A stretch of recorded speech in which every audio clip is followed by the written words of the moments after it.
공장하는 여자라도는 계속 나와. 결혼하면 생활비 걱정 없다고. 나는 그 문장을 3번 읽었다. 한 번 더 읽었다. 손가락이 마우스 위에서 굳어버렸다. 화면 속 글자들이 흔들렸다. 아니, 흔들린 건 내 눈이었다. 20년이었다. 공장 기계 소리를 자장가 삼아 2아이를 키우고 아버지가 남긴 재봉틀 앞에서 허리가 굽도록 버텨온 20년. 그 남자가 나를 선택한 이유가 단 한 줄의 문자 메시지 안에 들어 있었다. 공장하는 여자. 나는 천천히 의자에서 일어섰다. 울지 않았다. 소리치지도 않았다. 다만 복수의 불꽃이 피어올랐다. 이 이야기가 마음에 닮으셨다면 지금 바로 좋아요와 구독을 눌러주세요. 이야기는 지금부터 시작됩니다. 그날은 유난히 기계 소리가 요란했다. 봄이라고 했지만 공장 안은 여전히 겨울 같았다. 형광등 불빛 아래 재봉틀 12대가 일제히 돌아가고 직원들의 손이 분주하게 움직이는 그 풍경. 나는 25살에 처음 이 공장 안에 섰고 그 뒤로 한 번도 이곳을 떠난 적이 없었다. 대학 졸업장을 받던 날 아버지는 눈물을 글썽이셨다. 수연아, 너는 뭐든 할 수 있어. 이 공장이랑은 상관없이 살아라. 그런데 졸업식이 끝나고 6개월 뒤 아버지는 쓰러지셨다. 뇌졸중이었다. 공장은 나한테 왔다. 다른 선택지는 처음부터 없었다. 순자 언니가 내 어깨를 툭 쳤다. 사장님, 또 멍 때려요? 점심은요? 먹었어요. 거짓말. 아까부터 보니까 커피만 3잔이던데. 순자 언니는 16해째 이 공장에서 일하고 있다. 내가 처음 사장 자리에 앉던 날 기계 옆에서 실밥을 정리하던 바로 그 자리에서 말이 거칠어서 처음엔 무서웠지만 지금은 이 공장에서 가장 믿는 사람이다. 언니, 나 중매 들어왔대요. 내가 툭 내뱉자 순자 언니가 재봉틀 소리보다 크게 웃었다. 아이고, 드디어. 사장님 나이가 몇인데? 32살이잖아요, 이제. 33이요. 그게 그거지. 소개 누가 해줘요? 오 여사님이요. 예전에 아버지랑 아시던 분. 순자 언니가 잠깐 진지한 표정을 지었다. 그 양반이 소개하면 뭐 나쁘진 않겠다. 근데 사장님, 공장 일 힘들다고 아무나 잡으면 안 돼요. 알죠? 나는 웃으며 고개를 끄덕였다. 그 말이 나중에 그렇게 뼈에 사무칠 줄은 몰랐다. 오 여사님은 아버지 공장에 원단을 납품하던 분이었다. 50대 중반의 둥글둥글한 인상, 항상 꽃무늬 스카프를 두르고 다니는 분. 돌아가신 아버지를 생전의 오라버니처럼 따랐다고 하셨다. 수연아, 이번엔 정말 좋은 사람이야. 대기업 엔지니어야. 자동차 엔진 설계하는 사람인데 나이도 딱 맞고 얼굴도 잘생겼어. 결혼 생각이 없는 건 아닌데 공장이 워낙 바빠서요. 바쁘니까 더 있어야지. 혼자 다 하려니까 힘들잖아. 그 말에 나는 잠깐 멈췄다. 혼자 다 하려니까 힘들다. 틀린 말이 아니었다. 매일 아침 6시에 일어나 공장 문 열고 밤 10시에 혼자 문 잠그고 들어오는 생활. 아버지 기일에도 공장 감사 마쳐야 해서 제사를 밤에 지낸 적도 있었다. 누군가 곁에 있다면, 아주 조금이라도 기댈 수 있다면 한 번만 만나보죠, 뭐. 내가 그렇게 말하던 순간의 표정을 나는 지금도 기억한다. 기대가 아니었다. 체념에 가까운 허락이었다. 그를 처음 만난 건 종로의 한 한정식집이었다. 김태준, 46, 국내 굴지의 자동차 그룹 엔진 설계팀 수석 엔지니어. 나보다 13살 위였지만 훨씬 젊어 보였다. 키가 크고 머리카락을 단정하게 넘긴 모습이 TV에 나오는 배우 같았다. 그가 먼저 일어나 인사를 건넸다. 이수연 씨, 오시느라 수고하셨어요. 목소리가 낮고 부드러웠다. 나는 그 순간 이상하게 긴장이 풀렸다. 오랫동안 아무도 나한테 그런 목소리로 말하지 않았다는 걸 그때 처음 깨달았다. 밥을 먹는 내내 그는 나에게 물었다. 공장은 힘들지 않냐고, 직원들이 몇 명이냐고, 아버지가 만드신 거냐고. 나는 경계하면서도 조금씩 말이 길어졌다. 힘들긴 한데요. 아버지가 만드신 거라서 함부로 손 놓을 수가 없더라고요. 대단하시네요, 정말. 그가 잔을 들며 말했다. 저도 설계 일하면서 야근이 많은데 그래도 회사는 퇴근하면 그만이잖아요. 사장님은 퇴근도 없으시겠네요. 그리고 나를 똑바로 바라보며 한마디를 덧붙였다. 여자 혼자 공장 운영 힘들죠. 제가 곁에서 도와드릴게요. 나는 그 말을 듣고 숨을 조금 들이켰다. 도와주겠다는 말. 그 말이 나는 그렇게 고팠던 것이다. 엔진을 설계한다는 사람이다. 치밀하고 꼼꼼한 사람이겠지. 이런 사람이라면 믿어도 되지 않을까? 나는 그렇게 혼자 납득했다. 지금 생각하면 그 치밀함이 나를 향한 것이기도 했다는 걸. 그때의 나는 조금도 알지 못했다. 오 여사님은 다음날 전화를 해왔다. 어때? 마음에 들어? 나쁘진 않더라고요. 그 사람도 수연이 마음에 든대. 듬직하고 믿음직스럽다고. 수연아, 대기업 엔지니어가 어디야? 안정적이고 이런 사람 흔치 않아. 나이도 있는데 너무 따지지 말고. 나는 수화기를 쥔 채 잠깐 창밖을 봤다.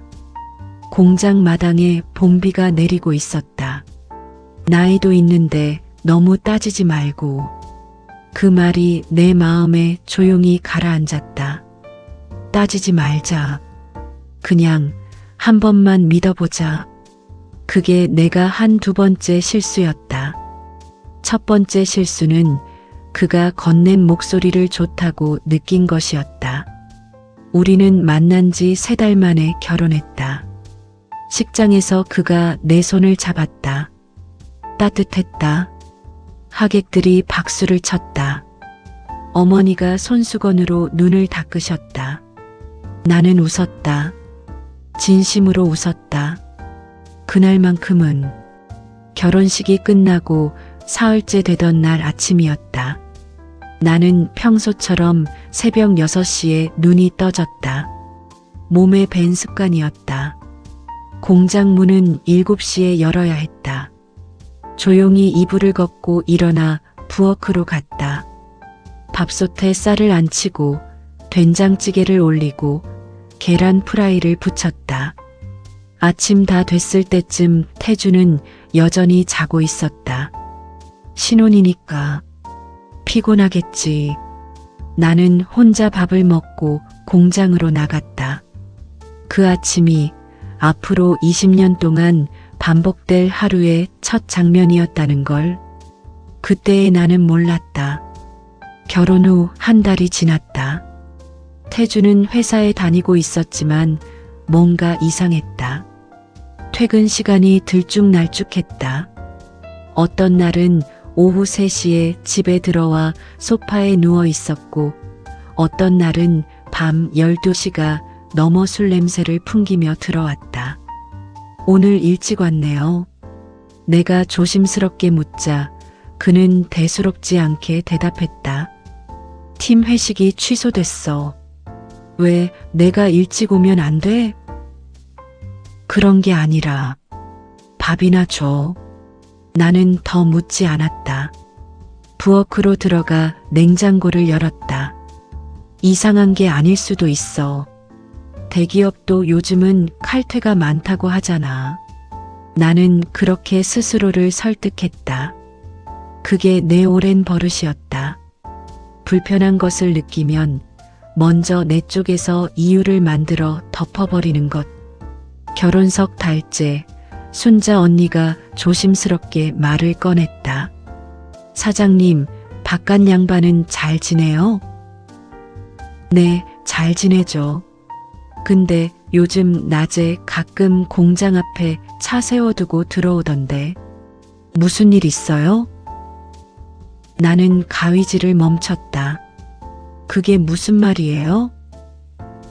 아니, 지난주에 2번 봤거든요. 낮 2시쯤에. 사장님한테는 말 안 했나 봐요? 그날 저녁 태준에게 물었다. 낮에 공장 근처 오셨어요? 그는 리모컨을 돌리던 손을 잠깐 멈췄다가 다시 움직였다. 지나가다 들른 거야. 뭐가 문제야? 문제가 아니라 회사는요? 반차 썼어. 피곤해서. TV 화면이 채널을 넘겼다. 그의 표정은 아무것도 아닌 척 고요했다. 나는 그날 밤 이불 속에서 천장을 바라봤다. 반차, 피곤해서, 낮 2시, 퍼즐 조각들이 맞지 않았다. 하지만 나는 그 퍼즐을 완성하려 하지 않았다. 완성하면 보고 싶지 않은 그림이 나올 것 같아서. 결혼 5달째였다. 태준이 처음으로 공장 통장 얘기를 꺼낸 건 그날 저녁 그는 밥상 앞에서 뜬금없이 말했다. 여보, 공장 통장 내가 관리할게. 나는 숟가락을 내려놓았다. 무슨 말이에요? 내가 숫자 다루는 일을 오래 했잖아. 엔진 설계도 결국 수치 관리거든. 공장 수입이랑 지출, 내가 정리해주면 더 효율적으로 돌아갈 거야. 말은 그럴듯했다. 논리도 있었다. 하지만 나는 그 순간 아버지 목소리가 들리는 것 같았다. 수연아, 사업하는 사람한테 통장은 목숨이야. 절대 남한테 주면 안 된다. 고마운데요. 공장 통장은 제가 관리할게요. 아버지 때부터 제가 해왔던 일이라서. 태준의 표정이 아주 잠깐 굳었다. 그리고 다시 웃었다. 알았어. 그냥 도와주려고 한 말이야. 그는 다시 밥을 먹기 시작했다. 나도 숟가락을 들었다. 하지만 그날 이후 나는 공장 서랍 깊숙이 통장을 넣어두고 매일 잠금 장치를 확인했다. 내가 왜 그러는지 스스로도 설명할 수 없었다. 그냥 그렇게 해야 할 것 같았다. 첫째 민준이가 태어난 건 결혼 이듬해 봄이었다. 나는 출산 후 3주 만에 공장에 나왔다. 순자 언니가 눈을 흘겼다. 아니, 이게 무슨 짓이에요? 몸이 성해야죠. 직원들 월급날이 다음 주예요. 제가 있어야 해요. 바깥 양반은요? 나는 대답하지 않았다. 태주는 아이가 태어난 날 병원에 왔다. 아이를 한번 안아보고 사진을 찍었다. 그리고 이틀 뒤부터 다시 늦게 들어오기 시작했다. 친구들이 많은 사람이야. 사교적인 거지. 나는 또 스스로를 설득했다. 민준이 울음소리가 새벽 2시에 울려 퍼졌다. 나는 비틀거리며 일어나 아이를 안았다. 옆자리에서 태주는 꼼짝도 하지 않았다. 자는 거겠지. 피곤한 거겠지. 나는 아이를 흔들며 어둠 속에 서 있었다. 둘째 지아가 태어났을 때 나는 더 이상 태준에게 기대지 않았다. 기대는 법을 잊은 게 아니었다. 기대봤자 아무것도 없다는 걸 몸으로 배운 것이었다. 태준은 그 무렵부터 노골적으로 변해 있었다. 이번 달 공장 매출 얼마야? 밥상에서도 침대에서도 심지어 내가 아이 기저귀를 갈고 있을 때도 그는 숫자를 물었다. 왜요? 그냥 가정경제 파악해야지. 가정경제. 나는 그 단어가 그의 입에서 나오는 게 이상하게 거슬렸다. 가정경제를 파악하겠다는 사람이 생활비를 한 번도 낸 적이 없었다. 아이들 분유값도 기저귀값도 공과금도 전부 내 공장 통장에서 나갔다. 오늘 매출은 1,800이에요. 내가 숫자를 말하면 그는 고개를 끄덕이고 핸드폰을 봤다. 마치 확인이라도 하듯. 나는 그 눈빛이 싫었다. 정확히 무엇이 싫은지 말할 수 없었지만 그 눈빛이 나를 보는 게 아니라 내 뒤에 있는 공장을 보는 것 같다는 느낌. 그 느낌을 나는 오랫동안 그냥 묻어뒀다. 아이들 때문에, 아버지가 만드신 공장 때문에, 이혼한 여자라는 소리 듣기 싫어서, 내가 잘못 본 거일 수도 있으니까. 이유는 많았다. 사람이 참을 때는 언제나 이유가 많은 법이다. 어느 가을 저녁이었다. 지아가 유치원에서 그림을 그려왔다. 크레파스로 그린 가족 그림이었다. 엄마, 오빠, 지아. 3명이었다. 나는 아무 말도 하지 않았다. 그림을 냉장고에 붙여줬다. 그날 밤 태준이 늦게 들어와 냉장고를 열다가 그림을 봤다. 나는 왜 없어? 지아가 잠든 방에서 나는 그 말을 들었다. 아무 대답도 하지 않았다. 5살짜리 아이가 아빠를 그림에서 지운 것이다. 말을 배우기 전부터 아이는 이미 알고 있었던 것이다. 이 집에서 아빠는 없는 것과 같다는 걸. 나는 이불을 끌어올렸다. 언제까지 이렇게 살아야 하나. 그 생각이 처음으로 선명하게 떠올랐다. 그날은 아무것도 특별하지 않은 날이었다.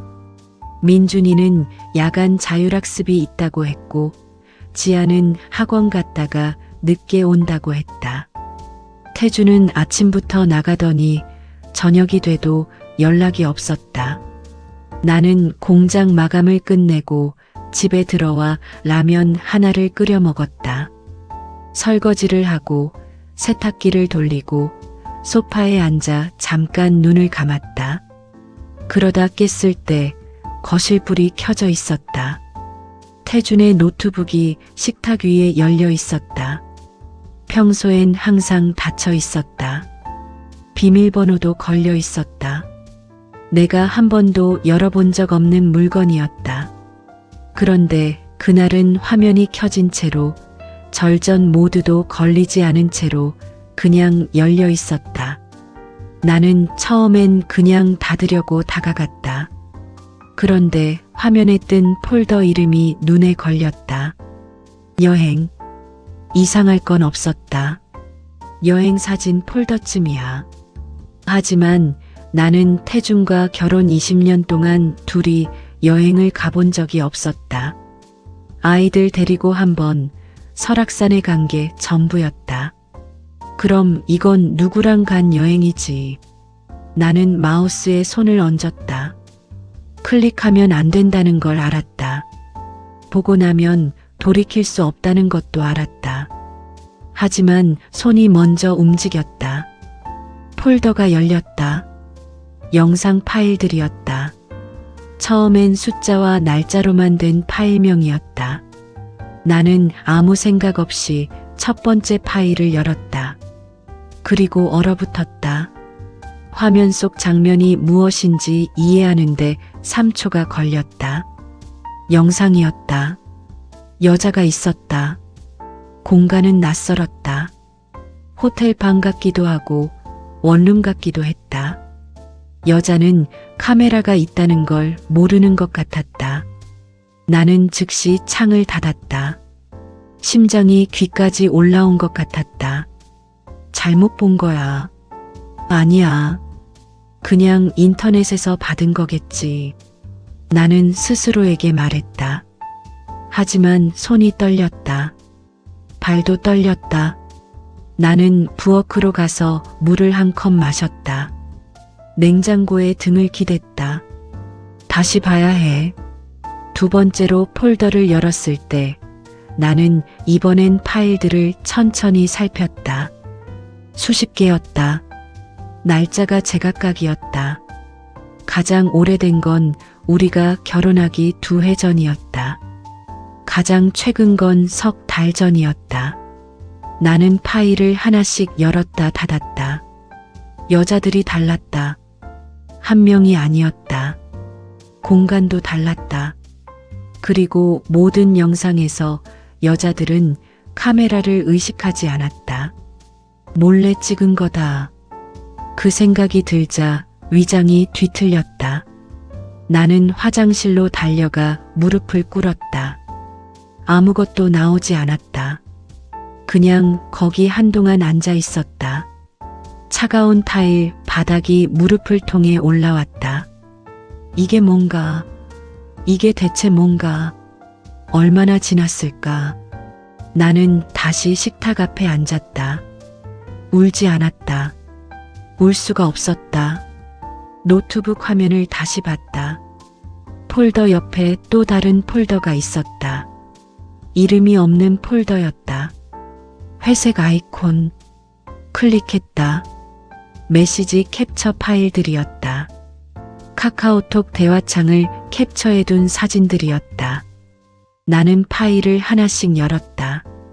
처음엔 평범한 잡담이었다. 그러다 한 파일에서 손이 멈췄다. 상대방 이름은 형준이 형이었다. 형준이 형 결혼은 잘했어? 태준 키읔키읔 잘했지. 공장하는 여자라 돈은 계속 나와. 형준이 형 진짜?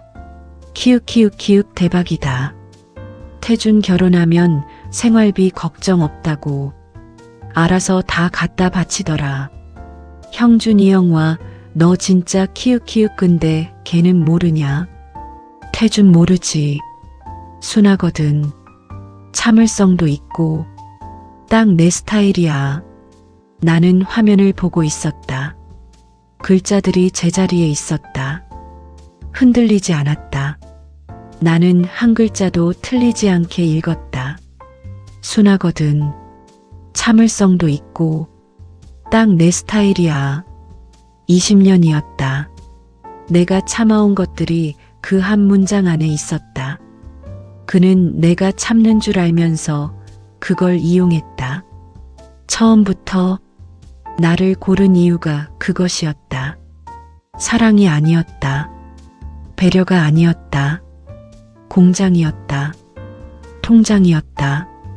그리고 참을성 있는 여자. 나는 노트북을 덮었다. 그 순간이었다. 방 안쪽에서 소리가 났다. 민준이었다. 야간 자율학습이 일찍 끝났는지 현관문을 열고 들어오고 있었다. 18살이 된 내 아들이었다.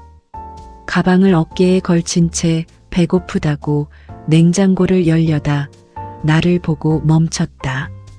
엄마, 왜 불도 안 켜고 앉아 있어? 나는 거실 불이 꺼져 있다는 걸 그때 처음 알았다.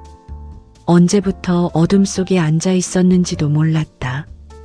그냥 좀 쉬고 있었어. 얼굴이 왜 그래? 어디 아파? 민준이 걱정스러운 눈이었다.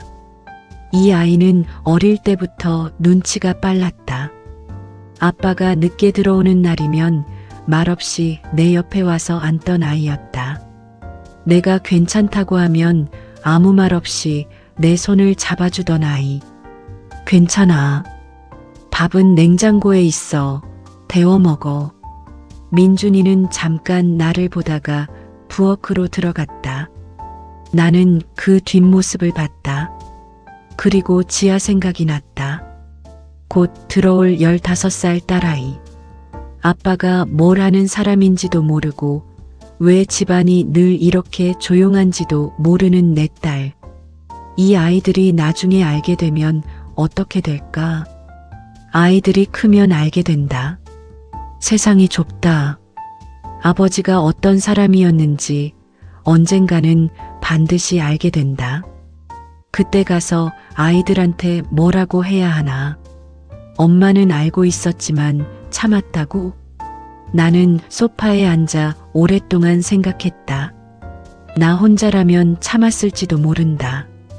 20년을 참았으니 앞으로도 참을 수 있었을지 모른다. 이혼이 두렵고 혼자 아이 둘 키우는 게 무섭고 세상이 나를 어떻게 볼지 겁이 났을지도 모른다. 하지만 저 영상 속에 있는 여자들이 있었다. 나처럼 모르고 당한 사람들이었다. 지금 이 순간에도 어딘가에서 모르고 당하고 있을 사람이 있을 수 있었다. 그리고 내 딸이 있다. 그 생각이 들자 몸이 굳었다. 지아는 이제 15이다. 앞으로 세상에 나가 살아갈 내 딸이다.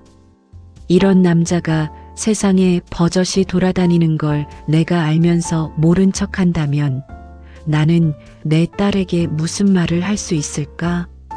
조심해라, 나쁜 사람 있다. 그 말을 할 자격이 내게 있을까? 나는 자리에서 일어났다. 손이 떨리지 않았다.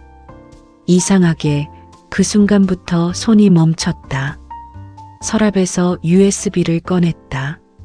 노트북을 다시 열었다. 영상 파일들을 하나씩 선택했다. 메시지 캡처 파일들도 선택했다. 복사를 시작했다. 진행바가 천천히 채워졌다. 딸깍, 딸깍, 딸깍. 복사 완료. 나는 USB를 뽑아 손바닥 안에 꽉 쥐었다. 작고 차가운 플라스틱 덩어리. 이 안에 20년의 진실이 들어있었다. 현관문이 열리는 소리가 났다. 태준이 들어왔다. 술 냄새가 먼저 들어왔다.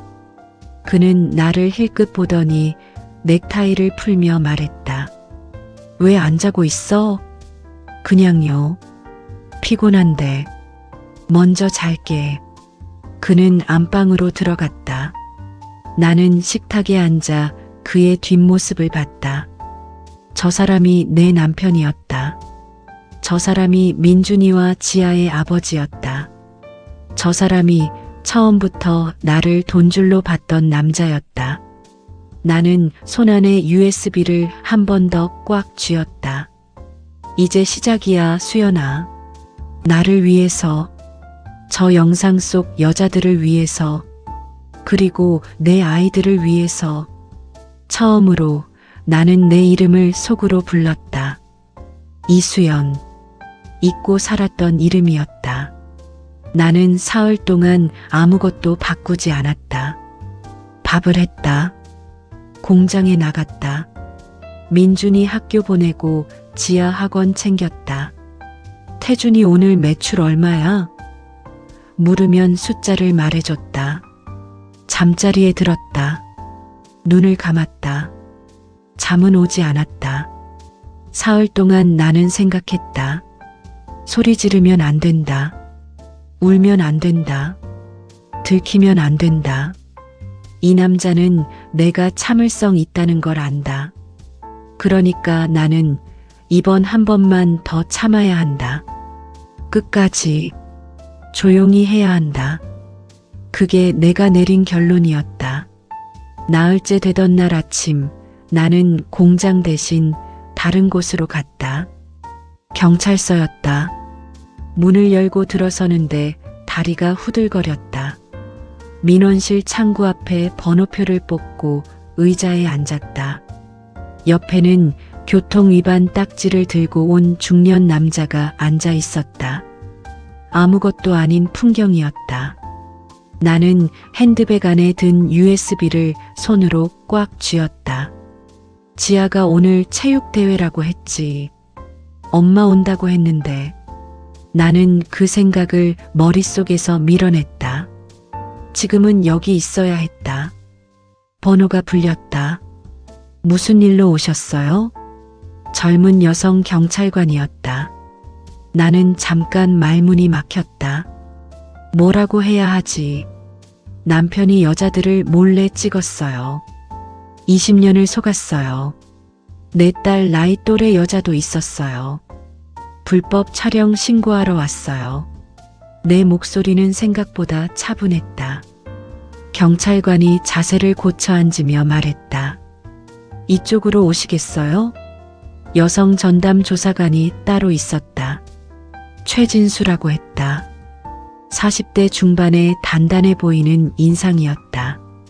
그는 내가 USB를 내밀자 아무 표정 없이 받아들었다. 그리고 천천히 파일들을 확인하기 시작했다. 나는 그 앞에 앉아 조용히 기다렸다. 최 형사가 파일을 확인하는 내내 한마디도 하지 않았다. 나도 하지 않았다. 창밖에서 차 소리가 들렸다. 한참 뒤 그가 입을 열었다. 이 영상들 전부 피의자가 직접 촬영한 걸로 보이시나요? 네. 본인도 포함되어 있나요? 나는 잠깐 멈췄다가 대답했다. 확인 못했어요. 차마. 알겠습니다. 최 형사는 USB를 증거 봉투에 넣으며 말했다. 피해자분, 지금 많이 힘드시겠지만 잘 오셨습니다. 이 정도 증거면 충분합니다. 그리고 잠깐 멈추더니 덧붙였다. 용기 내셨네요. 나는 그 한마디에 20년 만에 처음으로 누군가한테 기댄 것 같은 느낌이 들었다. 눈물이 나올 것 같았다. 나는 입술을 꽉 깨물었다. 아직 아니야. 다 끝나고 울어야 해. 조사는 2번에 걸쳐 진행됐다. 나는 사실만 말했다. 감정을 넣지 않으려고 애썼다. 최 형사가 물으면 대답하고 모르는 건 모른다고 했다. 집으로 돌아오는 길 나는 버스 안에서 창밖을 봤다. 도로가 평소와 똑같이 보였다. 사람들이 걷고 있었다. 신호등이 바뀌었다. 세상은 아무것도 모른 채 돌아가고 있었다. 그때 핸드폰에 문자가 왔다. 지아였다. 엄마 오늘 체육대회 1등 했어. 히읗히읗. 나는 그 문자를 한참 들여다봤다. 15살 딸아이가 1등을 했다. 엄마가 오늘 경찰서에 있었다는 걸 모르는 채로 나는 답장을 보냈다. 우리 딸 최고야. 오늘 맛있는 거 사줄게. 핸드폰을 내려놓으며 창밖을 봤다. 잘하고 있는 거야, 수연아. 잘하고 있어. 열흘 뒤 아침이었다. 나는 공장에 있었다. 순자 언니와 납품 일정을 맞추고 있었다. 핸드폰이 울렸다. 최 형사였다. 이수연 씨, 오늘 오전에 피의자 체포했습니다. 나는 자리에서 일어나 공장 밖으로 나갔다. 알겠습니다. 직장으로 가서 임의동행 요청했고 현재 조사 중입니다. 아이들 있으시면 오늘 일정 조율해 두세요. 네. 전화를 끊었다. 공장 마당이었다. 4월 햇볕이 따뜻했다. 나는 잠깐 그 자리에 서서 하늘을 봤다. 울 줄 알았다. 그런데 울지 않았다. 대신 아버지 생각이 났다. 수연아, 옳은 일을 하면 두렵지 않아야 해. 아버지는 내가 15살 때 그 말씀을 하셨다. 지금 지아 나이였다. 나는 오늘에야 그 말을 제대로 알아듣는 것 같았다. 순자 언니가 마당으로 나왔다. 사장님, 무슨 전화예요? 얼굴이 왜 그래요? 언니, 나 드릴 말씀이 있어요. 우리는 공장 한쪽 구석 창고 앞에 서서 얘기했다. 나는 처음부터 끝까지 다 말했다. 순자 언니는 중간에 한 번도 말을 끊지 않았다. 내가 다 말하고 나자 언니는 한동안 아무 말도 하지 않았다. 그리고 나를 꼭 안았다. 사장님, 언니 목소리가 떨렸다. 나는 그 품에서 눈을 질끈 감았다. 다 끝나고 올게요, 언니. 그래요. 다 끝나고 실컷 울어요. 언니 손이 내 등을 토닥였다. 나는 생각했다. 민준이 지아. 엄마가 하고 있어. 엄마가 끝낼게. 재판은 5달이 걸렸다. 태준의 변호인은 처음에 혐의를 부인했다. 영상들이 상대방의 동의하에 촬영된 것이라고 주장했다. 하지만 피해자들의 진술이 나왔다. 1명이 아니었다. 6명이었다. 모두 촬영 사실을 몰랐다고 했다. 나는 법정의 증인으로 섰다. 태준이 피고인석에 앉아 있었다. 처음으로 그와 눈이 마주쳤다. 그는 나를 노려봤다. 나는 시선을 피하지 않았다. 재판장이 내게 물었다. 증인은 피의자의 컴퓨터에서 해당 파일을 발견한 경위를 말씀해 주시겠습니까? 나는 천천히 또박또박 말했다. 하나도 빠뜨리지 않았다. 감정도 넣지 않았다. 그냥 있었던 일을 있었던 대로. 증언을 마치고 자리로 돌아오는데 방청석에 민준이가 보였다. 18살 내 아들이었다. 교복을 입고 있었다. 학교를 조퇴하고 온 것이었다. 눈이 빨개져 있었다. 나는 그 옆에 앉으며 아들 손을 한번 잡아줬다. 아무 말도 하지 않았다. 아들도 하지 않았다. 잠시 후 민준이가 나지막하게 말했다. 엄마, 나 몰랐어. 진짜 몰랐어. 알아. 민준아. 엄마 혼자 다 했네. 혼자 다. 아들의 손이 떨렸다. 나는 그 손을 2손으로 감쌌다. 이제 다 됐어. 거의 다 됐어. 선고일이었다. 피고인 김태준을 성폭력 범죄의 처벌 등에 관한 특례법 위반, 불법 촬영죄로 징역 3년에 처한다. 법정이 조용했다. 태준이 나를 돌아봤다. 당신이 이럴 줄 몰랐어. 나는 대답하지 않았다. 나도 몰랐어. 내가 이럴 수 있다는 걸. 그 말은 속으로만 했다. 법정 문이 닫혔다. 나는 자리에서 일어나 가방을 들었다. 민준이가 옆에서 말했다. 엄마, 괜찮아? 나는 잠깐 생각했다. 응, 이제 괜찮을 것 같아. 처음으로 그 말이 진심이었다. 이혼 서류에 도장을 찍던 날은 비가 왔다.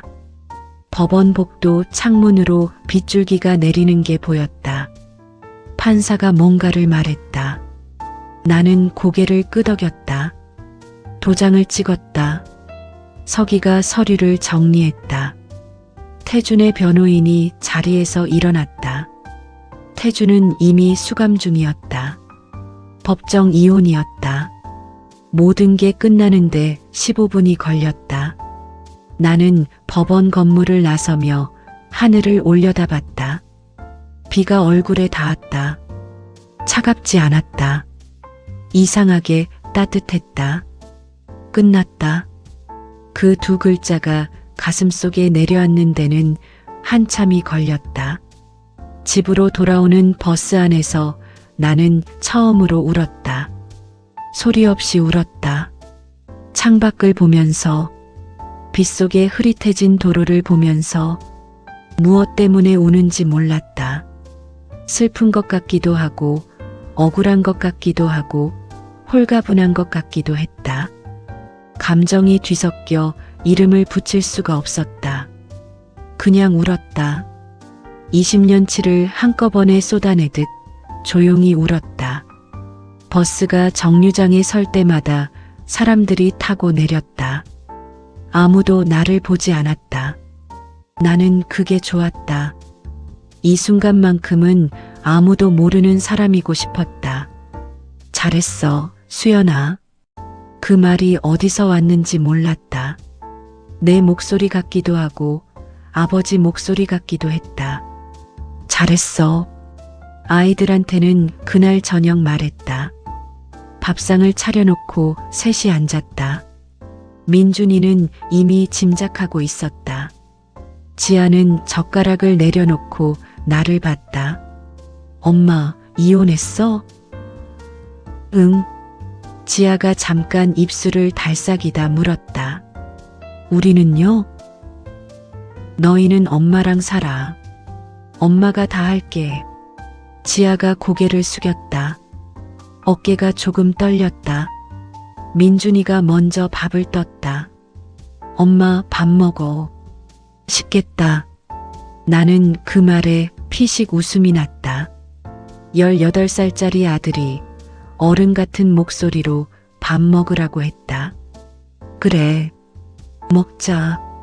우리 셋은 아무 말 없이 밥을 먹었다. 그 침묵이 이상하게 따뜻했다. 무거운 침묵이 아니었다. 오랫동안 없었던 것이 겨우 제자리를 찾은 것 같은 그런 고요함이었다. 그 뒤로 나는 바쁘게 살았다. 선택이 아니었다. 사라지는 것이었다. 아침에 일어나면 할 일이 있었다. 민준이 아침 깨워서 학교 보내고 지하 등교 확인하고 공장에 나가 기계 돌리고 납품 맞추고 직원들 월급 챙기고 밤에 들어와 청소하고 잠들었다. 단순했다. 하지만 처음으로 모든 게 내 것이었다. 벌어도 내 돈이었다. 쓰면 내가 쓰는 것이었다. 누가 오늘 매출 얼마야 묻지 않았다. 통장에 손 얹는 사람이 없었다. 이게 내 삶이었구나. 어느 날 새벽 공장 마감을 혼자 하다가 그 생각이 들었다. 원래 이렇게 단순한 것이었다. 내가 번 돈이 내 손에 있고 내 아이들이 내 곁에 있고 내 아버지의 공장이 오늘도 돌아가고 있는 것. 그게 전부였는데 그 당연한 것이 이렇게 오래 걸렸다. 봄이 왔다. 공장 마당 담장 옆에 개나리가 피어 있었다. 해마다 피던 것이었는데 올해는 유난히 노랬다. 아니면 내가 처음으로 제대로 본 것일 수도 있었다. 순자 언니가 나란히 서서 그걸 바라봤다. 사장님, 응, 요즘 얼굴이 달라졌어요. 나는 언니를 봤다. 그래요? 응, 편해 보여요. 이제 진짜 얼굴 같아. 진짜 얼굴. 나는 그 말을 천천히 되새겼다. 그동안 내가 짓고 살았던 얼굴은 뭐였을까? 괜찮은 척, 몰랐던 척, 안 힘든 척? 공장에서는 강한 사장, 집에서는 참는 아내, 아이들 앞에서는 흔들리지 않는 엄마. 그 모든 얼굴들, 그 얼굴들 안에 이수연이 있기는 했던 건지. 이제야 내 인생을 사는 것 같네요. 말하고 나서 내가 먼저 놀랐다. 그 말이 준비한 말이 아니었다. 그냥 나왔다. 입에서가 아니라 어딘가 더 깊은 곳에서. 순자 언니가 말없이 내 팔을 한번 꽉 쥐었다가 놓았다. 그걸로 충분했다. 민준이가 대학 원서를 쓰던 날 밤이었다. 아이는 책상 앞에 앉아 자기소개서를 고치고 있었다. 나는 옆에 과일을 가져다 놓으며 화면을 힐끗 봤다. 저는 어머니를 보며 강인함을 배웠습니다. 나는 아무 말도 하지 않고 방에서 나왔다. 부엌에 서서 잠깐 눈을 감았다. 이 아이가 나를 보며 뭔가를 배웠다고 한다. 내가 흔들리고 참고 무너질 것 같으면서도 끝내 버텼던 그 시간들이 이 아이 눈에는 강인함으로 보였던 것이다. 내가 강했던 게 맞았나? 모르겠다. 강했다기보다는 그냥 멈출 수가 없었던 것 같다. 공장이 있었고, 아이들이 있었고, 아버지가 남긴 것들이 있었다. 쓰러지면 다 같이 쓰러질 것 같아서 그냥 계속 걸었던 것 뿐이었다. 하지만 아들 눈에 그게 강인함으로 보였다면 그것으로 됐다. 지아가 어느 날 저녁 밥 먹다 말고 물었다. 엄마, 아빠 보고 싶어? 나는 젓가락을 내려놓지 않고 대답했다. 아니, 진짜? 진짜? 지아가 잠깐 생각하다가 말했다. 나도. 근데 좀 이상하다. 미워해야 하는데 아무 감정도 없어. 그냥 없는 사람 같아. 나는 그 말을 듣고 잠시 있다가 말했다. 그게 맞는 거야. 왜요? 처음부터 없는 거나 마찬가지였으니까. 지아가 고개를 끄덕였다. 그러고는 다시 밥을 먹기 시작했다. 나도 먹었다. 그날 저녁 밥이 유난히 맛있었다. 특별한 반찬도 아니었다. 그냥 된장찌개에 계란말이였다. 하지만 이상하게 맛있었다. 이게 맛있다는 느낌이었구나. 밥 한 끼가 맛있다는 게 이렇게 단순한 것이었다. 그해 가을 공장에 새 기계 2대를 들였다. 아버지가 쓰시던 낡은 기계를 마침내 바꿨다. 직원들이 환호성을 질렀다. 순자 언니가 새 기계 앞에서 사진을 찍자고 했다. 우리 모두 기계 앞에 섰다. 순자 언니가 핸드폰을 들었다. 하나, 둘, 셋. 찰칵. 나중에 그 사진을 보니 내가 웃고 있었다. 억지로 웃은 게 아니었다. 카메라를 의식한 것도 아니었다. 그냥 웃고 있었다. 오랫동안 보지 못했던 얼굴이었다. 나는 그 사진을 한동안 들여다봤다. 이 사람이 나구나. 처음 보는 것 같은데 왠지 오래전부터 알고 있었던 것 같기도 한 얼굴이었다. 아버지 기일이었다. 나는 아침 일찍 일어나 제사 준비를 했다. 민준이와 지아가 내려와 함께 음식을 차렸다. 제사상 앞에 셋이 나란히 앉았다. 절을 올렸다. 나는 눈을 감고 잠깐 아버지를 생각했다. 아버지, 공장 아직 있어요. 직원들도 다 잘 있고요. 아버지가 걱정하셨던 거 알아요. 여자 혼자 어떻게 하냐고. 근데 됐어요. 저 됐어요. 눈물이 날 것 같았다. 나는 눈을 꾹 감았다. 이제 무섭지 않아요. 아버지. 제사가 끝나고 민준이가 설거지를 했다. 지아가 음식을 정리했다. 나는 거실 소파에 앉아 그 모습을 봤다. 두 아이가 부엌에서 부딪히며 투닥거렸다. 민준이가 지아한테 뭔가 잔소리를 했고 지아가 볼멘 소리로 받아쳤다. 그러다 둘이 피식 웃었다. 나는 그 소리를 들으며 눈을 감았다. 오래전에 꿨던 꿈 같았다. 이렇게 평범한 저녁을, 이렇게 시끄럽고 따뜻한 저녁을 꿈꿨던 적이 있었던 것 같았다. 꿈이 아니었다. 지금 여기 있었다. 그날 밤 나는 일기를 쓰기 시작했다. 오래된 공책이었다. 공장 서랍 깊숙이 있던 것이었다. 결혼 전에 쓰다 만 일기장이었다. 마지막 페이지가 32살 결혼하던 해에 멈춰 있었다. 나는 새 페이지를 펼쳤다. 52살. 이혼 후 첫 번째 가을. 펜을 들었다. 무슨 말을 쓸까 잠깐 생각하다가 그냥 썼다. 오늘 날씨 맑음. 공장 기계 잘 돌아감. 아이들 건강함.